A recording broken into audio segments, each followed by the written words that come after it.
우리나라의 코로나19 확산 속도는 점차 느려지고 있지만 교회를 향한 언론과 여론의 시선은 여전히 곱지 않습니다. 교회가 코로나19 집단 감염의 진원지가 되고 있다는 건데요. 한국교회 언론에는 신천지 등 비정상적 이단 집회와 달리 개신교 정통교회로 인한 전파 사례는 극소수라고 강조했습니다. 변현준 기자입니다. 한국교회 언론에는 지난 22일 코로나와 개신교 예배 팩트체크를 발표하고 방역수칙을 지킨 개신교 예배의 경우 감염의 위험이 희박하다고 강조했습니다. 이번 언론의 발표를 보면 지금까지 보도된 교회 확진자 발생 사례 중 대부분이 이단단체와 관련이 있음을 볼 수 있습니다.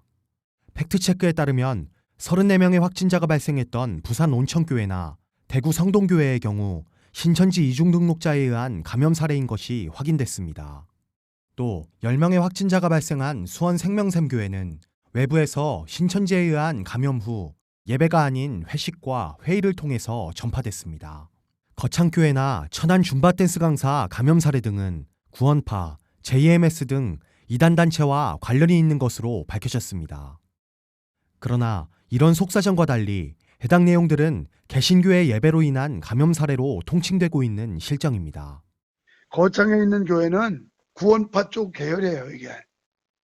그래서 이제 그것도 우리 건강한 기독교가 아니고 대부분의 교회들이 보도된 대로 신천지와 관련된 사람들로 인해서 전염된 교회가 다수거든요.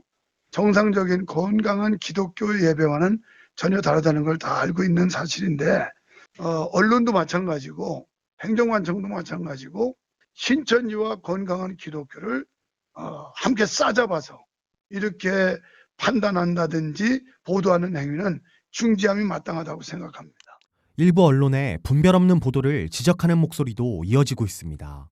최근 한 종편 채널 뉴스에서 명성교회가 집단 감염에 시초가 됐다는 내용이 보도됐지만 최근 서울시내 집단 감염은 동대문구 동안교회와 강동구 명성교회 등 교회를 중심으로 발생했습니다.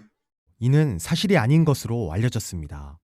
명성교회의 경우 부목사가 양성 판정을 받은 뒤 해당 부목사 지인의 딸과 같은 엘리베이터에 탔던 성동구청 직원이 추가 감염됐다고 보도됐지만 이 딸은 2차, 3차 검사에서 해당 인원은 모두 음성 판정을 받았습니다. 이들뿐만 아니라 해당 확진자들의 접촉자 300여 명이 전부 음성 판정을 받으면서 명성교회 관련 감염 사례는 발생하지 않았습니다. 이단 전문가들은 대규모 확산의 진원지가 된 신천지가 댓글 부대를 통해 교회로 책임을 돌리고 있는 것이 아닌지 의심된다고 말했습니다.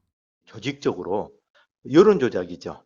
댓글을 달아서 그 위에 올라간 댓글을 신천지에 불리한 댓글을 밑으로 내리고 밑에 있는 댓글을 위로 올려서 이렇게 순위를 바꿔놓는다든지 이런 일들을 조직적으로 해왔어요. 지금도 마찬가지고 위장 기자도 또 이렇게 취업시키고 이런 정황들을 저희가 갖고 있어요.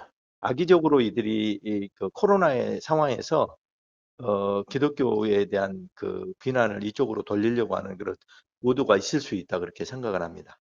교회를 향해 끊임없이 제기되는 책임론, 예배를 수호해야 한다는 확고한 신앙 아래 정부 지침에 따라 확산 방지에 총력을 기울여야 할 때입니다.